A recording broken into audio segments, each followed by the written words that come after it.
the culture I grew up with when I was a teenager, college age, very, very young youth in Japan. I was born in 1948, and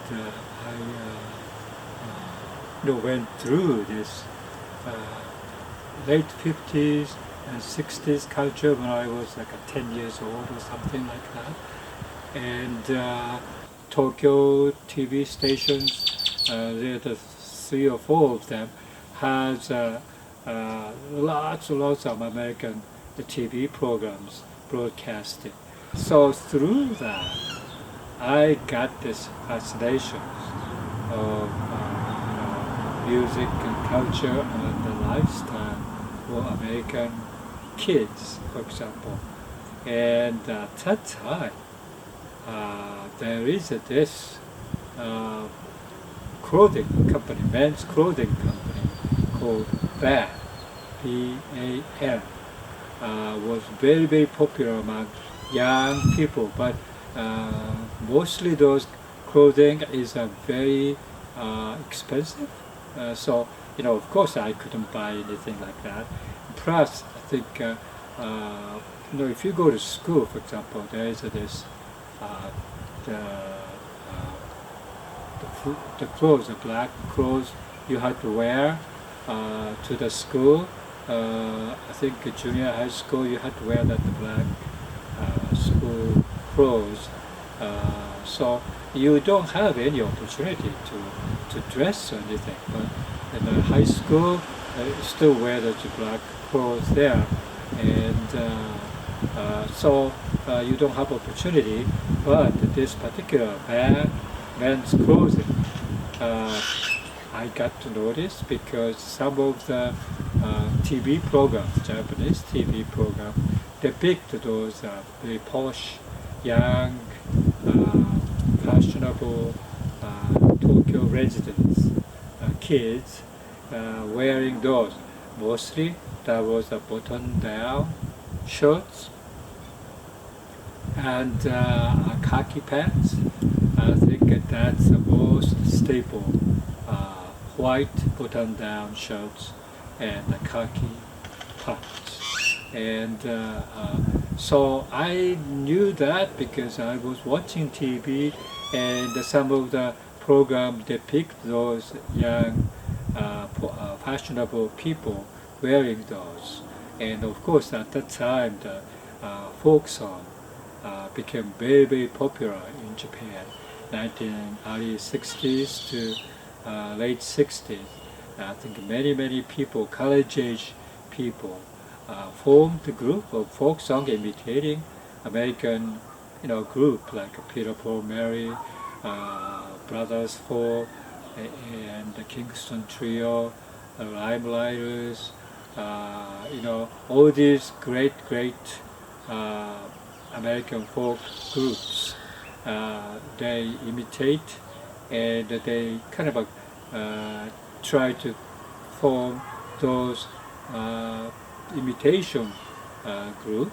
Those people, if you look at their clothes, they are very, like a pants is always khaki pants, the shirts is button-down shirts, mostly white, I would say, or very distinct this Ivy League clothing.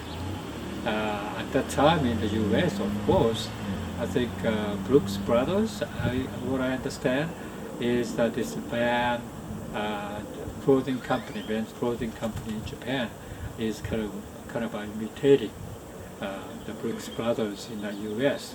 So at the time, Brooks Brothers produced this very fashionable young people's clothing, and I think those Ivy League people have this particular look, wearing the clothes. At that time, I was fascinated because they're so good looking, so fashionable, and so American. Of course I'm interested, but as a high school kid, you never wear those. But when I got to Tokyo, I realized, yeah, you can, when I got college age,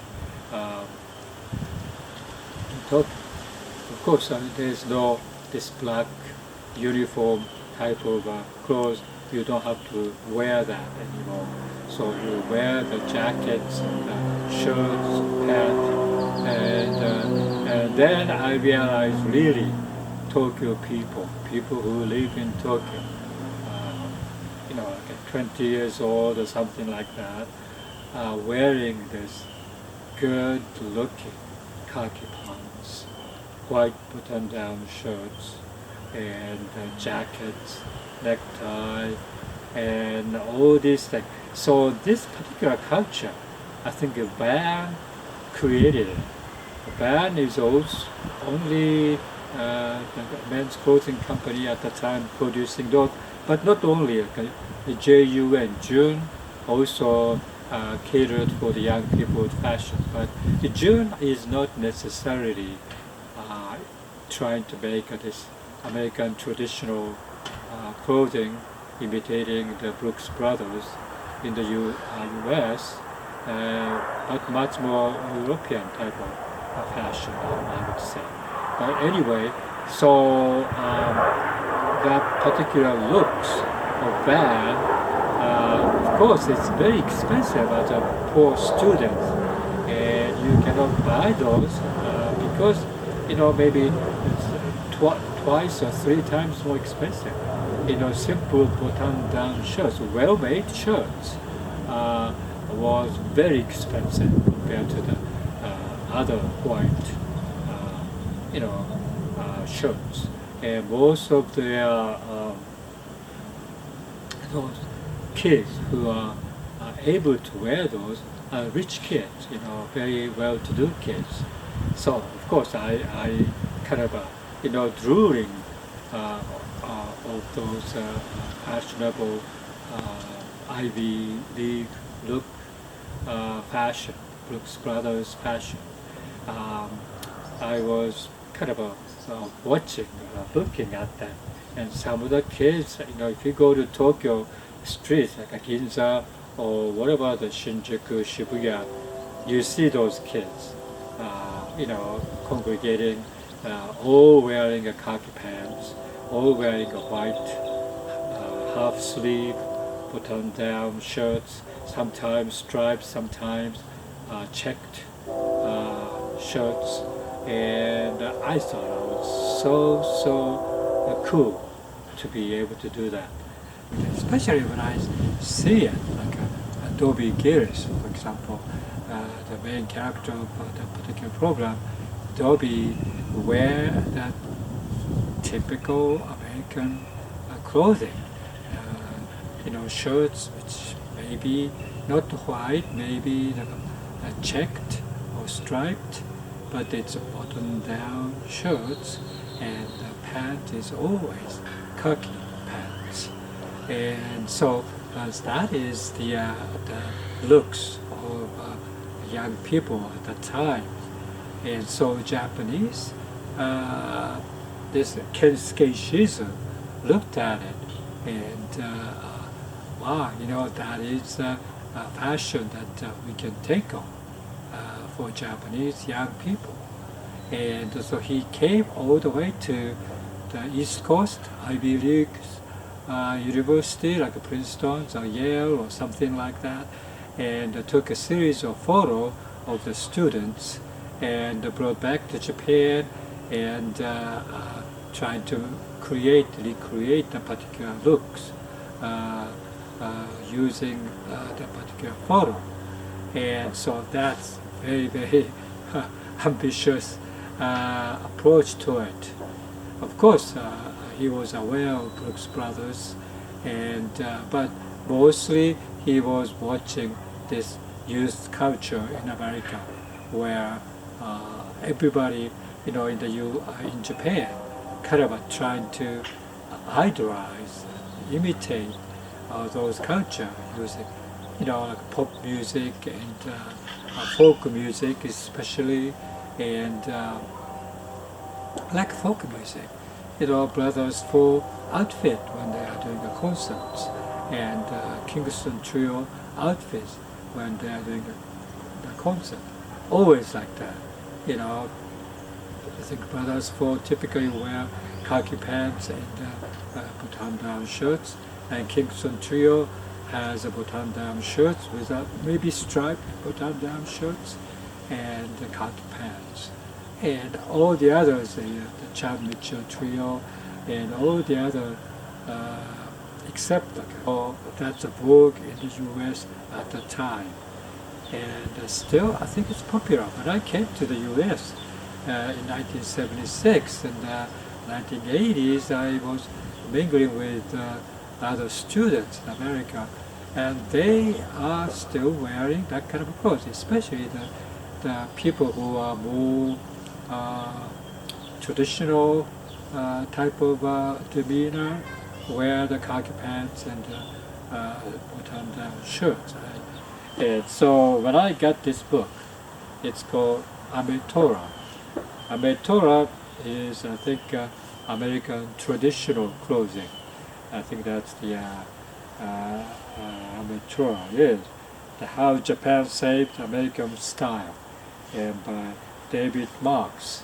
David Marx appeared in my favorite YouTube channel, Unpacking Japan, and I was fascinated to listen to his interview with Unpacking Japan, and describing this particular book especially. And so that's why I got this book. I purchased this book. I was compelled to purchase this book, and I read like a first quarter of it. But that's when he described my time, like 1950s to 60s culture in Japan. And so that particular culture he described as tremendously fashionable, but it's unreachable for common poor young students or young people. Only the posh, well-to-do families' son could, afford to these clothes. And so, and by looks of this particular book cover here, Torah, these shirts, for example, this is still button-down shirts, but pattern is like a patch of the different fabric, mesh, check pattern here.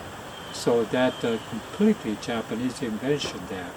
And I think the van took it later, this type of kind of a evolution of the American traditional clothing, using also the blue jeans, Levi's blue jean type of thing, and they are still, I would say, popular in Japan there. So that's